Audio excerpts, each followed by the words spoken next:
Attention, vous écoutez un programme audioactif. Oh, touching! Jack Miller nudging him wide as well. On the start. Contact! Miller and Mir, side to side. They bash big into each contact. other. The checkered flag is out. It's Zarco versus Martin for second, but the race winner tonight, no questions about it.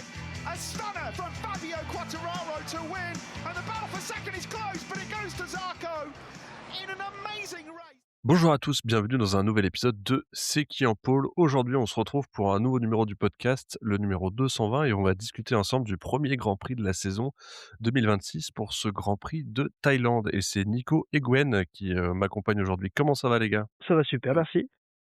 Bah, ça va aussi, hein, 1er GP, ça y est, on a enfin des choses à dire et des premières indications. Ouais, et on a beaucoup plus d'indications qu'on ne l'aurait cru, je pense, avant Mmh, avant le week-end. clairement. C'est assez dingo, mais on va discuter de ça tout à l'heure. Je voulais commencer par quelques mots parce que j'ai regardé le Intérieur Sport sur Canal consacré, à Fabio Quartararo et je dois le dire, c'est un très bon documentaire sobre intelligence, sans effet inutile. On y voit le champion évidemment, mais surtout le garçon, le doute, la pression, la solitude parfois et la lucidité aussi. Je pensais, connaître le personnage à force d'images, de déclarations à chaud, de dimanche sous tension. On se fabrique une opinion rapide, tranchée, peut-être un peu injuste. Ce documentaire m'a obligé à nuancer mon propos, à regarder autrement. On y découvre un chouette gamin, travailleur, sensible, habité par son sport, pas une caricature de pilote star, et c'est d'ailleurs corroboré par toute son équipe, pas un capricieux, juste un jeune homme très exigeant pour lui-même, donc un peu aussi pour les autres. Alors oui, je le reconnais, j'ai sans doute été un peu dur avec lui, et quand on se trompe, bah, la moindre des choses, c'est de le dire. Désolé Fabio. Est-ce que vous l'avez vu aussi, vous, ce Intérieur Sport? Ouais, ouais, Bon voilà, ouais, c'était si bah, vous avez l'occasion, c'était quand même un bon doc, je trouve, qui revient du coup sur la saison 2025 de Fabio. On sait que c'était une saison très compliquée. Donc voilà, je pense que c'est pas mal, je voulais pas rater l'occasion de faire ce petit mea culpa, vraiment très sincère. En regardant ce doc, je me suis dit: «Ah ouais, quand même, c'est un bon gamin». Moi je l'ai dit, je vais pas me répéter, mais bah, c'est c'est vrai qu'on super change intéressant de voir un peu, ce qui se trame mmh, derrière aussi, ouais. on change un peu de regard sur lui, quand on voit ça, on se dit: «Ah ouais, en fait, c'est effectivement plus complexe que ce qu'on peut voir, comme ça juste, sur les réseaux sociaux». Mais ouais, c'est on le voit différemment. Ouais, complètement.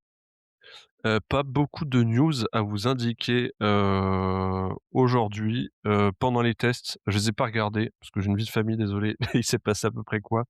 Vous avez une idée les gars? Vous l'avez vu? Les Sur les tests, Ouais, d'intersaison? ouais, exactement, sur les tests, juste les tests juste avant de début de saison, vous les aviez regardés? Ou Ouais, pas du tout? Ouais, ouais, bah, alors globalement, bah, si en fait, on les Honda avaient l'air un peu mieux que ce qu'elles ont été, ce week-end que pendant les tests. On va en parler un petit peu, mais ça, il y a ça c'est vrai que ça a été un peu décevant de ce point de vue-là. Et puis peut-être Educati, là aussi, on va revenir. Finalement, on pensait qu'elle serait sans doute mieux que ça, notamment, notre ami, Pecco. Et finalement, bah, ça n'a pas été formidable puisqu'il a tourné moins vite, ce week-end globalement que pendant les essais, donc ouais, un peu surprenant. c'est clair. Et puis en revanche, par contre, oui, les Aprilia, je pense qu'on à confirmer, on va pas s'enflammer trop vite, mais est-ce qu'on peut peut-être presque déjà dire que c'est la meilleure moto finalement du plateau? Le week-end nous l'a un peu confirmé, on va pas se Ouais, mentir. Mais on va passer d'abord à la Moto 3 si vous le voulez bien, avec, des petits changements aussi pour le podcast puisqu'on va plus faire les résumés de courses, hein, parce qu'on se dit que vous auditeurs, vous les avez déjà vus. Donc on va pas vous remettre les résumés. Si vous voulez des résumés, il y en a plein des très bons sur les réseaux, aussi sur le site MotoGP.com évidemment. Donc on va raccourcir un petit peu. Donc je commence par la Moto 3. Je vais vous juste donner, le trio de tête. Donc c'est Almanza qui a remporté ce premier Grand Prix, en Moto 3. Juste derrière Maximo Quilles avec 3 millièmes et complète le podium, Valentin Perronnet, enfin à signaler les chutes de Bertele et Buchanan. Voilà, est-ce que vous l'avez vu cette course les gars? Qu'est-ce que vous en avez pensé? Qui veut commencer à en parler? Moi, j'ai vu très rapidement, j'ai surtout regardé j'ai pas eu le temps de les regarder finalement, j'ai regardé que les résumés, mais j'étais content de voir, que les rookies avaient l'air dans le coup, que ce soit Morelli ou surtout la 5e place de Pratama qui, si je dis pas de bêtises, est la première 5e place, d'un c'est un Indonésien si je me trompe pas, en mondial. Donc ça fait plaisir. Pareil pour, O'Gorman qui est 11e. J'ai trouvé que les rookies avaient l'air dans le coup, donc ça fait toujours plaisir et assez surpris par la vitesse d'Almanza, même s'il l'a montré tout le week-end. Mais je pensais voir Aquiles, moins en difficulté que ça, donc plutôt surpris de ça. Ah, moins en difficulté, c'est, pas relatif, hein, parce que les 2, ils ont 10 secondes d'avance Oui, sur le reste. non, enfin, que je veux dire moins, comment? Il aurait pas une concurrence aussi acharnée, quoi. Après Oui, ouais, non, c'est c'est clair. Après, c'est que le premier, hein, c'est ça qui est toujours exactement, oui, oui, compliqué, oui, bien sûr. en début, mais De toute façon, on risque de le répéter régulièrement. ouais, on est bien d'accord. Ouais. Nico? Ouais. Mais ouais, ouais, bah, c'est vrai que je suis assez d'accord. C'est vrai que c'est surprenant. Moi, je pensais pas que on a tellement parlé de qu'il laisse en grand favori avant le début de la saison. Je pensais pas qu'il aurait eu, une opposition, aussi serrée, d'autant plus serrée, ça se voit au résultat, ça se joue à 10 centimètres de Rouen. Et ouais, ouais, non, bravo à Almanza qui a très, très bien géré, qui a su laisser passer au bon moment pour se mettre derrière. On a pensé que, Quilles pourrait s'échapper et prendre, 1 ou 2 secondes d'avance. Bah non, finalement, non, non, Almanza est toujours resté derrière. Il a su attaquer au bon moment, une très belle attaque et dans le dernier tour et voilà et encore un week-end, assez solide de d'Adrien Fernandez, qui, fait encore 6. Sa moyenne l'année dernière, je crois que c'était ça, c'était 5 ou 6 et il a été plutôt, bah, lui aussi très solide donc bon, voilà, Ouais, confirmé. à confirmer, effectivement, on va passer très rapidement sur la Moto 3 parce il y a pas non plus full chose à dire, mais c'est vrai pour toutes les catégories, enfin, sauf en MotoGP, on a quand même deux trois trucs à dire évidemment. On va passer à la Moto 2 si vous le voulez bien avec, en podium, on a Manuel Gonzalez, Izan Guevara et Daniel Olgado en troisième position. À noter évidemment, le fait que la course a été restart, je sais pas comment le dire autrement, avec la grosse chute, de David Alonso. C'était au troisième tour si je ne m'abuse. Donc voilà, grosse chute. Il a fait: «Merci, ça va, tout va bien», parce qu'on a eu très, très peur. On va peut-être commencer par là d'ailleurs, les copains, je sais pas ce que vous en pensez. Gros Et je pense que David Alonso peut dire merci à son airbag, hein, parce que, un accident pareil il y a, 10 ou 15 ans, je pense que potentiellement ça finissait très, très mal, hein. non, c'est clair. Parce que c'est assez violent. Il a aucune blessure, des contusions, mais rien. Ça tombe même on peut dire que ça tombe presque au bon moment, une chute pareille, parce qu'il y a 3 semaines avant le Brésil, donc il va avoir le temps de se remettre, de récupérer, de se remettre correctement. Je sais pas s'il y a eu entre-temps des précisions. On avait l'impression que la moto des Justes ralentissait d'un seul coup et que Alonso le tape sans pouvoir faire vraiment quoi que ce soit. Donc ouais, non, non, c'est chute impressionnante mais effrayante et en mouvementé, hein. Tout le Grand Prix a été assez mouvant, enfin tout le Grand Prix. Les deux départs ont été très mouvementés avec des chutes à répétition. Alors on sait qu'un deuxième départ, ça fait augmenter, le stress forcément, c'est pas simple à gérer pour les pilotes. Mmh. Bon, il y a certains ont été plus malins que d'autres, mais ouais. 3 départs même, parce qu'il y a eu 2-3 Ouais, il y a eu pauses. 3 Oui, c'est ça. départs. Mmh, Il y a eu mmh, des mmh. restarts, ouais. Ah oui, 2 en plus, oui, pardon, ouais. Oui, d'ailleurs, je me suis demandé si c'est pas ça qui avait un peu coûté la victoire à Olgado, parce que j'avais l'impression qu'il allait quand même bien, il était bien parti pour gagner. Il avait beaucoup moins de rythme sur le troisième départ. On sait que c'est des choses qui peuvent les déconcentrer des fois. Enfin, il y en a certains qui le disent. Mmh. Ça se trouve, ça l'a empêché enfin, c'est très hypothétique, mais ça l'a peut-être un peu déconcentré. Ouais, c'est clair parce qu'il était quand même bien reparti sur le premier restart. Oui, oui, ouais. Mais c'est vrai que sur le deuxième restart, enfin sur le troisième départ, c'était beaucoup plus compliqué, ouais. Sur le premier, il avait déjà beaucoup d'avance, de mémoire, hein, sur les 3 premiers tours, 4 Oui, premiers ouais, tours. ouais. Et comme tu dis, ça a été, un peu compliqué. Bon, il fait podium, hein, c'est quand même pas ridicule, ouais, à la fin. Mmh, Oui, mais pas mal. À noter la neuvième place de Denis Onjo, évidemment, je vais en parler. Ça va être très rapidement, voilà, pour dire qu'il a fait 9e. Et puis on n'a pas parlé des autres, chutes, parce que Joe Roberts et Rueda, ils ont chuté aussi au, 2e restart du coup, au 3e départ. C'est compliqué, on s'embrouille, on sait plus si c'est 2e ou Ouais. 3e. Et du coup Garcia, Lunetta, Alonso on l'a dit, mais Mario Hagi aussi, Angel Piqueras, n'avaient pas repris non plus la course et enfin a chuté pendant ce 3e départ, après ce troisième départ, Zonta Gourberg, du coup sur la Calex, au bout de 6 tours. Voilà, donc il a eu que 19, arrivées au final, ce qui, est, peu relativement par rapport au nombre de pilotes qu'il y a normalement et j'étais Ouais. assez content pour Honju qui, pour le coup, a tiré son épingle du jeu parce que Honju, sur la 4 premiers tours de la course, sur le premier départ, il était un peu en dedans, et puis là, il finit top 10 donc voilà, je suis content pour lui, c'est cool. Mais c'est le fan qui parle, donc je suis absolument pas objectif.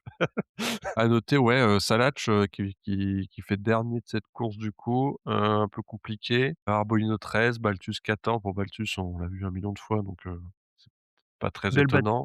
belle bataille entre Gonzalez et Guevara quand même si c'est vrai Ouais, que c'est clair.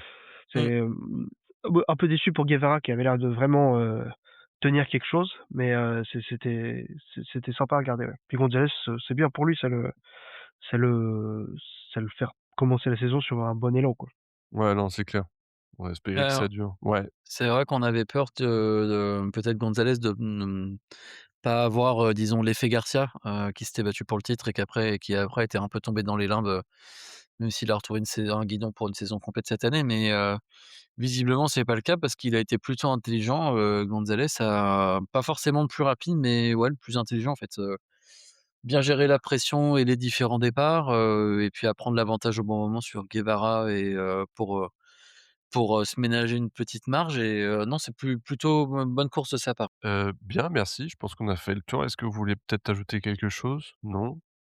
Si, moi Ouais? ouais, Vas-y, vas-y. pardon, j'aurais dit quand même belle course de Ortola et Weyer, même si c'est vrai que c'est passé un petit peu inaperçu parce que finalement ils ont pris leur place et ils l'ont pas lâché, mais Mmh. belle course de leur part pour leur Ouais, première deuxième saison. Première complètement. course de la deuxième saison, pardon. Ça veut rien dire ça. Non, non, mais si, on a compris. T'inquiète. Et Vietti, le chouchou d'Off, qui fait 6e du coup. Voilà, on le signale aussi.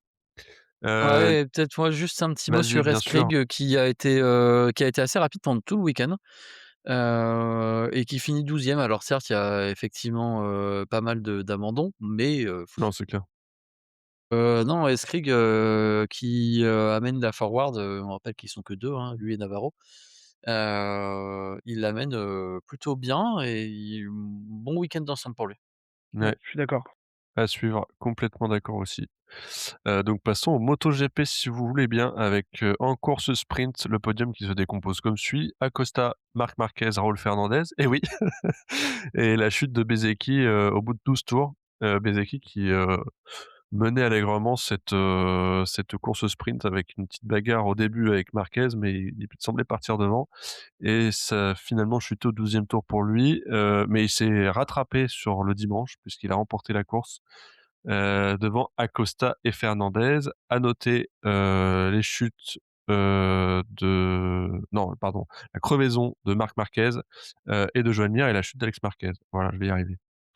Au championnat, ça donne donc, Acosta en tête avec 32 points, suivi par Bezzecchi 25 points, et qui complète le podium provisoire, c'est Raúl Fernandez avec 23 points. Marc Marquez n'est que 8e au final. Voilà, est-ce que vous avez vu toutes ces courses, messieurs? Qu'est-ce que vous en avez pensé? Je trouve que, bah, ça promet pour la saison globalement. Ouais, alors ça promet pour la saison, alors je vais mettre les pieds dans le plat, à condition qu'on ait une direction de course qui soit pas trop, comment dire? Embêtante pour rester, poli. Mais, voilà, si on peut peut-être dire un mot sur, Complètement, vas-y. la pénalité, après à la fin de la course sprint, alors au le dépassement de Marquez est certes un peu sale, mais, ça reste correct, c'est viril mais correct, disons. Et ouais, j'ai du mal à comprendre la décision. Alors, elle a été prise rapidement. Certes, il doit le faire dans le dernier virage, mais en même temps, ça pouvait pas être beaucoup plus rapide pour prendre la décision. Et c'est la décision en tant que telle qui est stupide. Il y a pas Non, c'est d'intérêt, s'il y a on sanctionne ça, bah, ça fait partie du sport, les dépassements en bloc pass, disons. ouais. Je suis pas hyper d'accord pour qu'on commence à sanctionner des trucs comme ça. Je trouve ça un petit peu dommage. Ouais, c'est dommage, par où commencer? Surtout que quand même Acosta, il en avait fait des beaux musclés juste avant. Donc j'ai vraiment pas compris, quoi. J'ai vraiment pas compris, enfin, il était peut-être un peu plus musclé que ceux d'Acosta d'avant, mais ça se bagarrait quand même beaucoup, on sentait bien que les 2 ils en avaient vraiment envie d'en découdre. Bezzecchi qui était tombé, c'était le samedi, hein, pour rappel, Bezzecchi qui était tombé. J Ça risque de conduire la plupart des pilotes à vouloir mettre le pied sur le frein et de pas doubler, enfin voilà, ça fait, comme tu dis, ça fait un peu chier, quoi. Ouais, c'est ça et déjà qu'on a des avec ces motos, qui ont beaucoup d'aéro, on a quand même des dépassements qui sont moins simples que ce qu'on pouvait voir il y a quelques années. On peut plus se permettre de doubler n'importe où. Ouais. C'est plus compliqué, Bon, sauf donc si Acosta dimanche, mais ouais, oui, voilà, sauf Acosta effectivement, qui arrive à trouver des solutions, c'est ça. mais bon, c'est quand même dommage si on commence si on commence déjà à sanctionner des dépassements qui vont d'accord, il tasse, il le fait sortir de la trajectoire, mais bon, il y a pas mort d'homme. Même Acosta lui-même a dit que ça l'embêtait de gagner sa première course sur ça. Ouais, Voilà quoi, je regarde déjà de la F1, si je regarde de la moto, c'est aussi pour voir autre chose que de la F1 quoi. c'est clair. Mais ça, c'est à cause de Liberty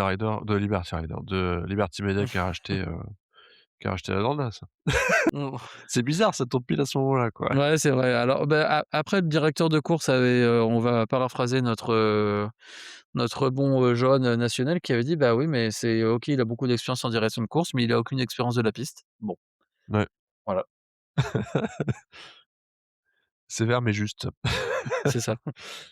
Guido, un petit mot sur la direction de course, du coup? Non, non, je suis d'accord, puis c'est d'autant plus bizarre de pas avoir sanctionné, Alex Marquez qui fout en l'air la course des TGA.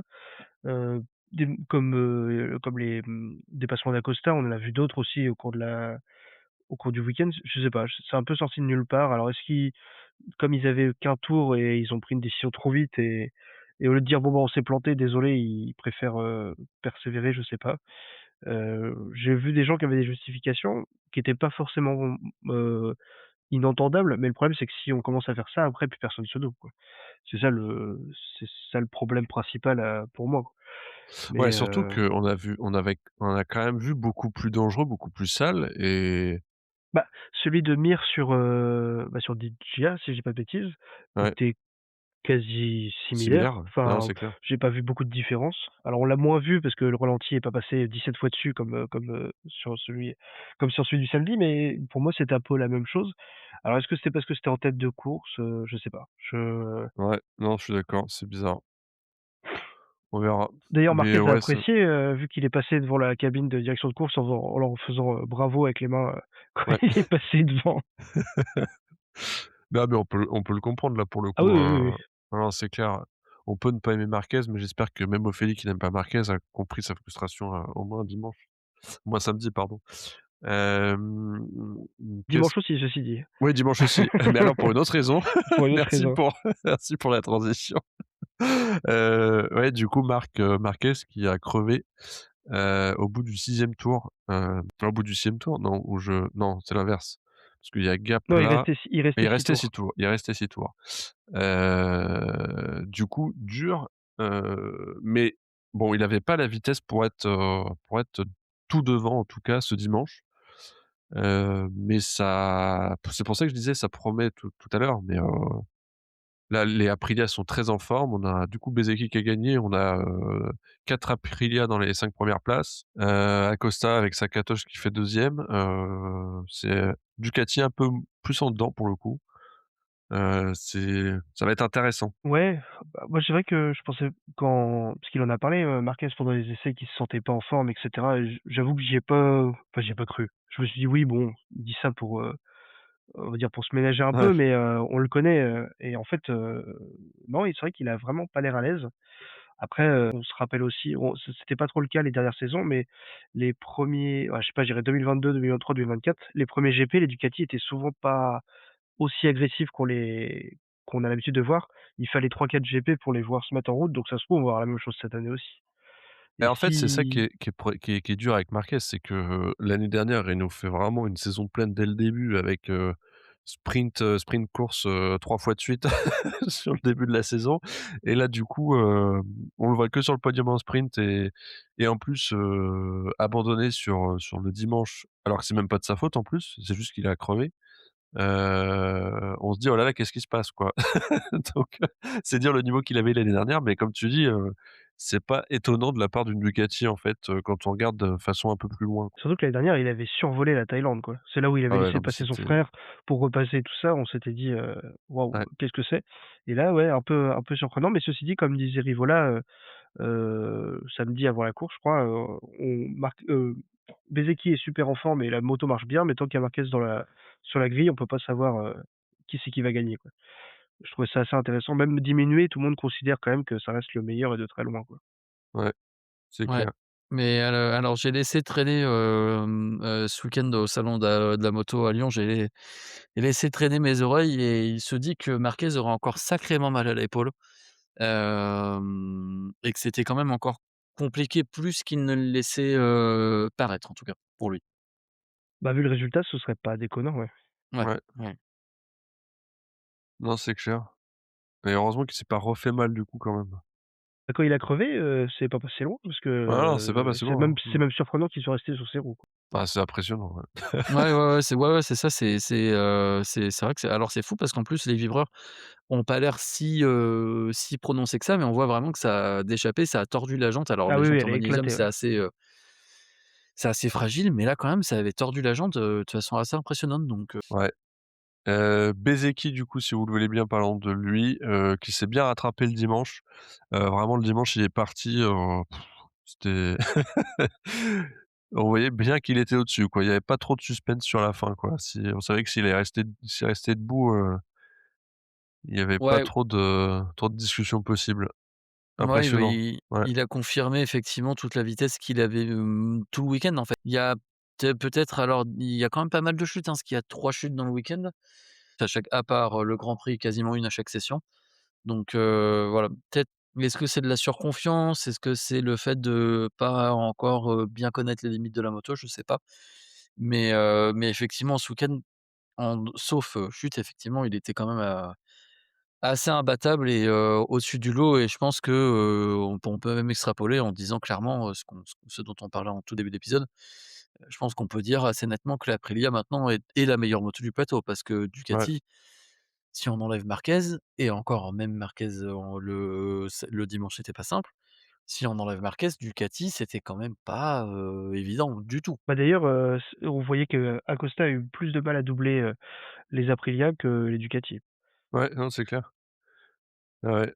Non, les Ducati, non, on va rester sur les Aprilia un peu, les Aprilia, ouais, moi, ce qui m'a vraiment marqué, c'est les résultats de Trackhouse, en fait, hein.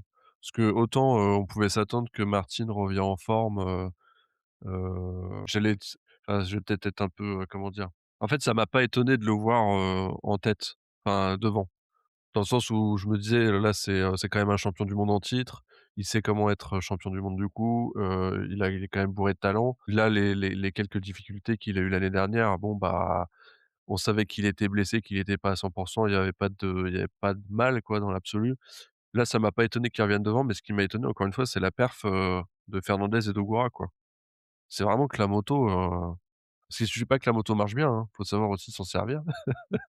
Ouais, Et c'est quand même assez spectaculaire aussi, côté Trackhouse, je trouve. À voir ouais. sur le long terme, encore une fois, c'est toujours compliqué, premier épisode évidemment, mais c'est intéressant quoi, que tout le monde ait à peu près le même niveau. Bon, Bezzecchi était un peu au-dessus, mais il y a pas de différence énorme entre les 2 teams quoi et entre les pilotes des 2 teams et c'est, super intéressant, je trouve. Ouais, c'est vrai, et c'est vrai qu'effectivement, alors Fernandez, moi suis pas tant surpris que ça parce que c'est, je trouve, dans la continuité de sa fin de saison dernière où il était quand même régulièrement 5, tout proche du podium, voire sur le podium, et Ogura, ouais, très belle course, il fait une remontée incroyable, hein, aujourd'hui, ce dimanche. Maintenant, à confirmer quand même parce que l'année dernière, il avait débuté très fort, c'était déjà en Thaïlande, hein, l'année dernière et la première course, il avait débuté très fort pour, finalement s'éteindre, comment dire? Rentrer dans le dur au fur et à mesure de la saison. Bon, à confirmer, mais en tout cas, ouais, là, il a fait un très, très gros dimanche, Ogura et effectivement, comme tu le dis, la moto a l'air très homogène. Paraphraser, je suis d'accord, ouais, ouais. Même, c'est vrai que la fin de course d'Ogura était vraiment super à suivre. Déjà parce qu'il se passait plus grand chose sur la piste Non, et c'est puis, vrai. c'est je sais pas si c'est la moto qui bouffe pas les pneus ou s'il gère bien ses pneumatiques ou quoi, mais c'est vrai qu'il y a eu un moment, quand dans le dernier tiers ou dans le dernier quart, il s'est vraiment, révélé d'un coup. Il a remonté, je sais Ouais, pas, il a dû remonter 3-4 pilotes et ça semblait presque facile, quoi. c'est clair. Mais j'ai C'est clair. l'impression qu'il est bon dans la gestion des pneus parce que déjà en Moto 2, Ouais, c'était souvent le meilleur là-dessus. Il était toujours assez bon, assez bon gestionnaire et plutôt, plus fort que les autres sur les fins de course. je pense aussi, ouais. Eh bien, merci beaucoup. Bah, parlons de Ducati du coup maintenant, parce qu'on a un peu parlé de Marc Marquez, on a aussi un peu parlé de Ducati qui était un peu en dedans. Du coup, DJ a fait 6, Morbi 8 et Pecco 9 sur la course, du dimanche. Week-end un peu compliqué quoi. Bon, il y a pas mort d'homme, hein, mais à suivre aussi.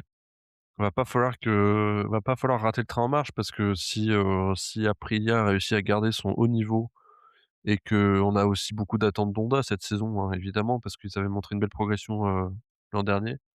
Heu, Bah, c'est en fait, c'est toujours intéressant en début de saison de voir, que potentiellement toutes les cartes sont bat sont en jeu, quoi.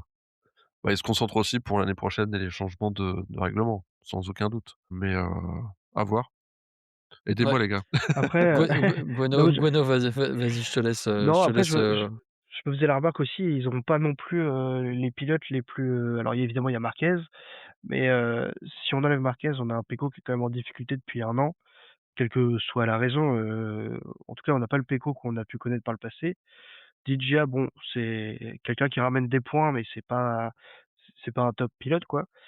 Et bon, Morbidelli, il y a un moment, faudra peut-être aussi tourner la page, quoi, parce que là, il y a un moment, il était quand même, même pas dans il était dans le 15e, quoi, un truc comme ça. C'est quand même pas terrible. Et après, pour ce qui est de Grésini, bah, moi, j'étais assez surpris d'Alex. Je pensais qu'il serait plus performant que ça. Après, encore une fois, c'est qu'un GP, ça se trouve, il avait pas le bon réglage, il était pas à l'aise, je sais pas. Mais par Ouais, rapport à ce qu'il a montré l'année dernière, je pensais en fait, j'ai passé l'année dernière à me dire: «Oh, il va forcément retrouver le niveau qu'on connaissait». je suis assez d'accord, ouais. J'ai commencé 2026 en mode: «Bon, bah, j'ai changé d'avis, cette année, il va être aux avant-postes» et là, il l'est plus. Donc je sais pas Ouais, trop. Puis, c'est vrai que même pendant les essais et tout, c'était pas transcendant. non, Donc à voir, à voir, à voir. Et puis bon, Aldeguer est blessé, donc là, c'est différent. Puis Pirot, j'attendais rien de spécial. non. Mais c'est vrai que c'était pas un c'était je sais pas si c'est le pire week-end de Ducati depuis un moment, mais il est dans le top des pires, ça c'est clair. Dans le top des pires. Bah, C'est magnifique. c'est Non, non, c'est mais c'est c'est vrai, hein. c'est la fin d'une série de 88 podiums, si je dis pas de bêtises, j'ai vu ça passer tout à l'heure.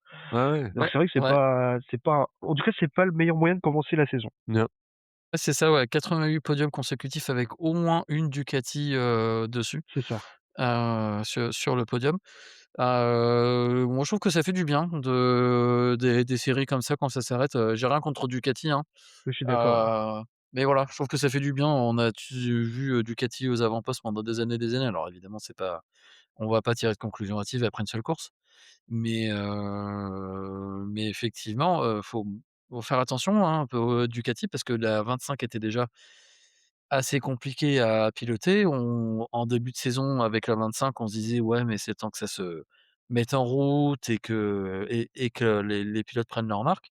Bah, certains, dont Pecco, n'ont jamais pris leur marque, et ouais, globalement, c'était une moto compliquée.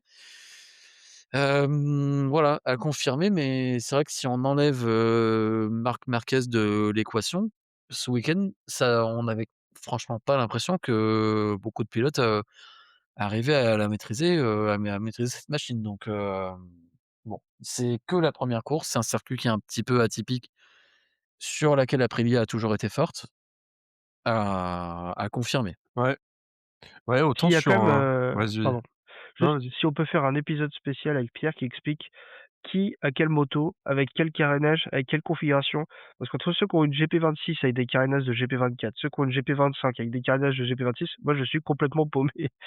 O ouais, c'est vrai que c'est lisible. Ouais. Ouais, c'est vrai que c'est pas simple. Alors là, je pourrais pas t'aider non plus en plus, hein. Ah mais je crois que personne, hein. Personne? Peut-être Ouais. si quelqu'un a le numéro de Gigi, peut-être ailleurs, mais c'est tout. Peut-être que lui-même, il sait pas sur quelle moto il roule. Ceci expliquerait quelques trucs. Ah, c'est peut-être pour ça. Encore une fois, hein, compliqué de tirer des conclusions trop hâtives, dès le premier GP, mais, on verra. KTM, bah, pour KTM, c'est un peu mieux, mais c'est pareil, c'est parce qu'Acosta tient un peu c'est un peu la locomotive de cette équipe, hein. Mais l'année dernière déjà, Binder est pas mal, hein, il fait 6 sur la sprint, et 7 sur le dimanche. Donc pourquoi pas, mais c'est vrai que bon, Acosta et Binder, on le sait, ils sont un peu au-dessus du lot par rapport à Bestia et Vinales, en tout cas sur la longueur, et là, ça s'est vu aussi ce week-end. Donc ça va aussi dépendre, hein, mais c'est comme on le dit à chaque fois, ça va aussi dépendre de comment les autres constructeurs progressent ou progressent pas. C'est, évidemment Vinales, trop tôt. c'est une sacrée contre-performance parce que 16e avec les Yabas, c'est quand même impressionnant, quoi. Ouais. Déjà Bestia, c'est franchement pas terrible. Alors Vinales, là, c'est vraiment étonnant, surtout quand on voit où finit Acosta, quoi. Non, non, c'est clair, il est derrière avec 36 secondes de retard, hein. Il est, quasiment tout juste devant Toprak, hein. Razga qui est à 39,1. Donc ouais, c'est, sur le dimanche. Ouais, après je me demande quand même s'il y a pas un peu quand même, si les résultats de Pedro Acosta n'embellissent pas la moto en fait. Je me demande s'il surpilote pas un petit peu, la moto parce que, on enlève Acosta, il y a Binder est certes mieux, c'est sûr, il est 6 et il est en sprint, je crois qu'il est 8 de mémoire. Non, c'est ça, il est 6 et 6 en 7. sprint et 6 il et est sprint et et il est 7 7 en en GP. ouais, exactement. Donc c'est mieux, clairement. Après voilà, est-ce que, pour l'instant, j'attends confirmation, je m'emballerai pas trop sur, KTM, d'autant qu'effectivement, vous l'avez dit, les Tech 3, c'est très, très, très, très, très compliqué. Mais c'est bizarre ça. Parce Et qu'ils ont les ouais, mêmes motos, on est d'accord?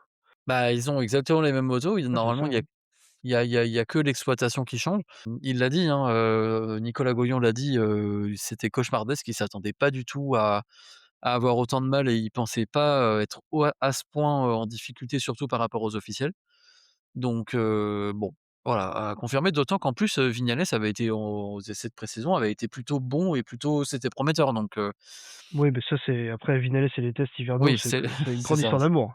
C'est le roi, c'est toujours le champion des tests hivernaux, ouais. Mmh. Ouais, ouais, non, non, mais pareil, on va voir, pour Par contre, KTM. Acosta, vraiment impressionnant, hein. Impressionnant. Déjà Ouais, sa gestion des pneumatiques, aujourd'hui, c'était quand même, quand il y a un moment, il y a un tour où il a vraiment décroché de Fernandez et Marquez l'a rattrapé. Je me suis dit: «Ça y est, on retrouve un peu le Acosta de l'année dernière qui gère pas ses pneus». ouais, Et en fait, je sais pas s'il s'est donné un tour pour souffler ou si juste, il y avait un truc qui a changé ou je sais pas. Puis après, il est reparti comme une balle et finalement, ça a tenu tout le reste du Grand Prix. C'était vraiment, hyper bien géré du début à la fin. Tout ça en faisant énormément de dépassements. ouais. C'est vraiment vraiment très belle course, ouais. Non, vraiment un début de GP, intéressant grâce à Acosta, quoi. Ouais, ouais, Ouais, ouais, ouais. c'est vrai. Mais après, une fois que ça s'est un peu calmé, il y a plus grand chose c'est un peu ennuyé quand même sur, en gros, à partir de la mi-course, quoi. C'était un peu plus Chiant. chiant. Voilà, merci. Ouais, on peut le dire, ouais, ouais. Ne sodomisons pas les diptères, disons-le, oui, c'était un peu plus chiant après, ouais. Non, c'est vrai. Mais enfin sur le pilotage, pour Acosta, il est dingo parce que vraiment c'est un gamin qui arrive à débrancher le cerveau, et à faire des dépassements, mais ma boule, quoi, enfin, Quand il perd l'avant là sur la fin là, je sais plus Ouais, lequel, ouais, ouais, dans le après dernier avoir virage, dépassé Marquez ou Fernandez, je sais plus là. Oh là là là, je me suis dit: mmh «Ça mh. y est, il se fout au tas». Ouais, pour le ouais. coup là, il nous a vraiment fait une Marquez quoi, il se rattrape avec le coude et tout, Ah non, c'est dingo. incroyable. Mais c'est vrai qu'il donne l'impression, alors encore une fois, c'est à confirmer, mais il donne l'impression d'être, plus mature dans son approche de la course et dans son pilotage. Est-ce que c'est lui? Est-ce que c'est la moto qui lui permet de ça? Ou les 2 sans doute. Mais Et le ouais, circuit, et le ouais. circuit peut-être aussi effectivement. Mais ouais, il donne l'impression d'être plus complet et plus mature dans son approche. Ouais et À puis confirmer encore une fois. peut-être qu'il se dit que c'est son année, Marquez est pas au top, Ducati non plus a priori et qu'il se dit qu'il doit pouvoir gérer, des équipes. Peut-être qu'il se dit que celle-là, il peut l'avoir, quoi. Ça le motive peut-être à rester, concentré. Ouais. Non, c'est clair, ça doit aider aussi, ouais. Non, complètement. Et on le dit, ouais, quand dans ces cas-là, on sait que mais pour tous les pilotes, hein, enfin, pas que lui d'ailleurs, hein, mais ça s'est vérifié aussi par le passé avec d'autres, hein. C'est vrai que on a l'impression qu'une espèce de sérénité, à voir si ça se confirme encore une fois, pour après. Hem, Pour les rookies, on va commencer par qui? Yamaha ou Honda? Yamaha, première course de Toprak, bon, bah, les fans turcs vont être déçus, hein, mais bon, il a pas fait il a pas fait top 3. Vraiment compliqué. De toute façon, perso, moi, je voyais pas comment on pouvait s'attendre à autre chose, connaissant un peu la Yamaha, enfin, connaissant la Yamaha, connaissant les performances de la Yamaha vues de l'extérieur. Évidemment, j'ai jamais piloté, hein, mais ouais, pour Yamaha, c'était encore un week-end compliqué, Compliqué, c'est gentil, hein. ouais, ouais, catastrophique. Ouais, Ouais, ouais, oui, oui, Mais je ça, pense qu'on peut dire c'est le mot catastrophique, d'Ophélie, hein, catastrophique. bah, on peut dire Ah moi, immonde. Ils montent ils sont devant Pierrot quand même, vous exagérez les gars. ouais, C'est vrai mais et on du coup enlève, devant Vignales, un petit peu. Ouais, ouais, un c'est petit ça, peu. mais on enlève Vignales, ça fait une coupe Yamaha en fin de classement, hein. Ouais, c'est Ouais. dur, hein. C'est non, non, c'est une cata, il y a rien, enfin, il y a rien qui va, il y a rien à sauver, je crois qu'on a dit ça, on a fait le tour, en fait, parce que, ouais, il y a vraiment rien qui va Mais du coup, sur cette machine. pour Toprak, c'est pas mal, il est dans le chrono des autres. Finalement, Oui, oui, bah, voilà, c'est c'est ça c'est qui c'est va c'est se pas jouer en fait, c'est ce qu'on c'est pas disait terrible, sur la mais discussion entre nous, c'est que ce qui va se jouer pour Toprak, c'est pas d'être devant, mais c'est d'être, au moins aussi bien que Rins. En fait, s'il fait au moins aussi bien que Rins sur la saison, ou même s'il arrive à faire comme Fabio, ça va être, ça va à condition que Fabio soit devant Rins évidemment. Mais si on reprend les mêmes, classements que l'année dernière, s'il arrive à faire à peu près ça, ça va être gagné.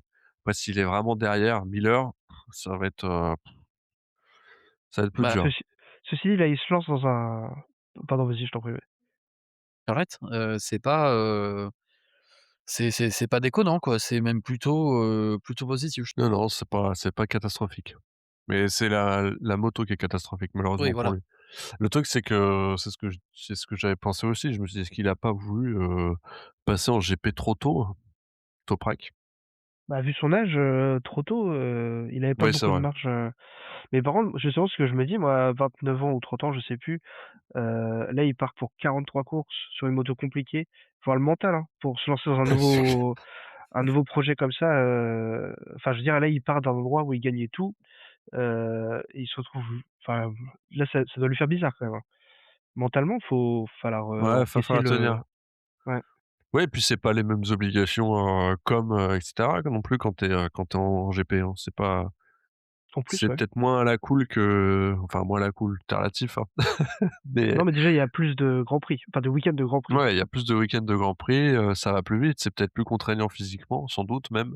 Physiquement, il va peut-être prendre plus cher. Il y a la sprint plus la course de dimanche, ça voyage beaucoup. Enfin ouais, on va voir, on va voir. Mais comme tu disais, ouais, je suis peut-être un peu sévère et il y avait pas de façon pas trop le choix de prendre le train en marche maintenant, c'est clair. Mais Oui, c'est ça, en fait, c'est vraiment pas de bol pour lui parce qu'il est vraiment pas tombé sur la meilleure Yamaha, de la décennie, hein. C'est ça qui enfin, voilà, c'est ça qui est dommage pour lui, quoi. Mais bon, c'est c'est vrai que, encore une fois ouais, vas-y. malheureusement pour lui, ça faisait peut-être 3 4 saisons qu'on l'entendait, qu'on attendait qu'il monte et le moment où il monte, c'est peut-être le pire moment parce que la Yamaha est catastrophique et là, ça va pas changer avant Le Mans au minimum puisque c'est à ce moment-là que Yamaha a parlé d'amener des évolutions, moteur donc puisqu'apparemment la moto manque de puissance, mais elle patine, elle a Ah, quand même manque de malgré grip tout aussi, ouais. plus de patinage que les autres et Mmh. donc elle consomme plus. Donc ils sont obligés de partir avec plus de carburant. Enfin, il y a rien qui va, c'est voilà. C'est hallucinant. Ça va C'est être long, hein. hallucinant comme une équipe comme ça, avec les moyens qu'elle a, n'ait pas réussi à trouver la solution plus tôt, quoi. Ouais, c'est vraiment étrange. Ouais, ils se concentrent aussi sur le V4, peut-être, non?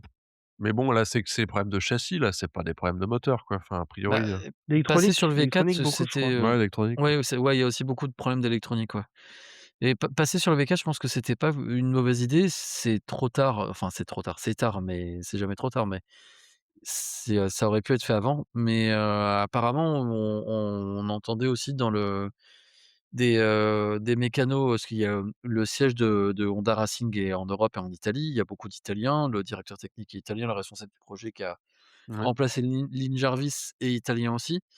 Mais il y a apparemment encore des lourdeurs, on va dire, dans les process où il y a encore beaucoup de hiérarchie avec le Japon, de choses qui doivent remonter vers le Japon pour d'abord être validées et ensuite redescendre et apparemment c'est pas aussi, Disons que le remaniement, la façon de travailler l'européenne, ça a pas été aussi vite chez Yamaha que chez Honda où là, par contre, chez Honda, on est beaucoup plus réactif donc Et franchement, j'aurais pas cru, hein, ouais, en Non vrai, plus, hein. moi ouais. non plus, Moi, j'aurais vraiment pas. vraiment pensé l'inverse, hein. Je pensais qu'Honda Mmh, était enfin, si on m'avait dit que Yamaha était plus rigide que Honda sur la prise de décision, je t'aurais dit: «Mais non», enfin, pour moi, c'est plus Honda qui a un côté plus ancré, plus ancien, plus truc et moi, c'est vraiment ça me surprend pas mal, ouais. Bon, c'est comme ça, mais ouais. Honda, pour le coup, ils ont vraiment réussi à trouver, bah, toute transition toute trouvée, hein, merci Nico, encore une fois, mais c'est vrai. bon, il y a encore beaucoup de courses, mais pour le coup, l'année dernière, c'était quand même assez encourageant sur toute la saison, en fait. Beaucoup plus encourageant que ce qu'on avait dit il y a 2 ans. À voir, il va falloir qu'il confirme. Il y a un peu de pression aussi, du coup, mais Mir a été pas trop dégueu, hein, sur ce début, Il avait sur les c'était le seul avec des nouvelles pièces apparemment. ouais, C'est plutôt encourageant, ça veut dire que ça avance dans le bon sens. Parce qu'il était quoi? Il a fait 7e en sprint et là, il aurait fait 6e si en tout cas, si la course s'était arrêtée avant qu'il abandonne. Donc c'est plutôt C'est positif ça. et puis surtout, il a tenu tête à une Ducati et tout ça, donc non, c'est ça alors moi, je continue de penser que Mir est en termes de potentiel, est le meilleur pilote des 4 Honda, mais en tout cas, ça fait du bien de le voir, aux avant-postes et arrêter de finir au bac au gravier, quoi. ouais, non, c'est clair. Non, je suis d'accord. En talent pur, oui, c'est sûr que sur les 4 c'est le meilleur, avec tout l'amour que j'ai pour Johan Zarco. Mais oui, je pense qu'en talent pur, Mir, c'est potentiellement le meilleur. Ouais. Son problème, c'était ses chutes, en fait. C'était avec une moto qui était difficile à emmener à la limite. Mais là, ouais, ce week-end, c'était convaincant. Ouais, c'était ça, ça aurait fait 7 et 6 sur les 2 courses, donc c'est plutôt bon. Et les autres sont pas très loin puisque Marini donc fait top 10 sur les 2 courses.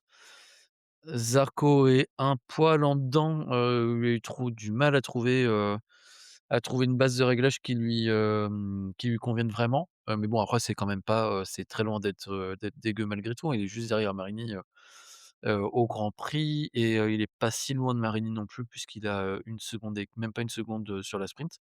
Ah ouais, sur les écarts, c'est pas déconnant, hein. C'est plutôt bien et puis, bah, Morera aussi on va en parler, un très beau premier Grand Prix. Non, ouais, ça c'est clair. C'est clair. Bravo à Morera qui nous fait du coup 13e pour rappel sur dimanche et 13e aussi le samedi. Voilà, Ouais, comme ça c'est régulier. facile. Ouais, régulier, effectivement. Bon bah, bien les gars, est-ce que vous voulez ajouter quelque chose? Parce que là, l'heure tourne. Un dernier mot ou on a fait le tour? De toute J'ai hâte façon d'être au Brésil. ouais.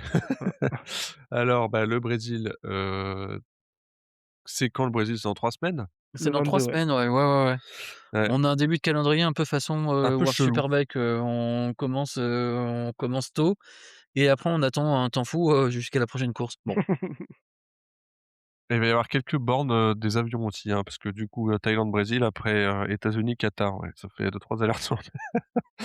Bref, bah, merci messieurs, c'était Merci à un toi, merci plaisir. à vous. ouais, merci à vous 2 les gars. Bon, merci à tous de nous avoir écoutés, donc on l'a dit, on se retrouve pour le GP du Brésil fin mars et puis en attendant, bah, vous pouvez nous retrouver sur toutes les bonnes plateformes de streaming ainsi que sur YouTube et si vous avez envie de parler de MotoGP avec nous, bah, Facebook, Discord et Twitter. Merci à tous. Ciao. Salut. Ciao.